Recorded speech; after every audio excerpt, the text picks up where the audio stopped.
بسم الله الرحمن الرحيم. على دروب الخير نلقاكم، وعلى شرفات الأمل الصادق نرحب بكم، ومن سويداء قلوبنا نبعث لكم نبضات قلوبنا من قناتنا المتواضعة، وقد حوت أغلى العطور بشذا الورود ورحيق الزهور وعطر الياسمين. فمرحبا بكم وحياكم الله معنا.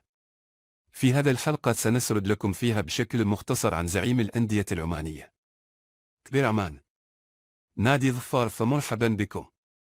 يعتبر نادي ظفار من أبرز الأندية العمانية تحقيقا للإنجازات المحلية والخارجية، ويرتبط تاريخ النادي بمناسبة عزيزة على قلوب العمانيين.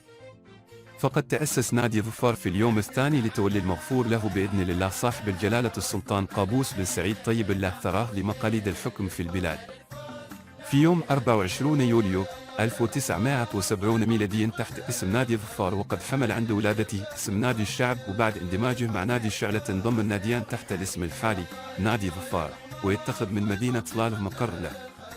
ويتمتع هذا النادي بشعبية كبيرة نظرا لتميزه ومراكزه المتقدمة دوما في جميع المنافسات الداخلية والخارجية.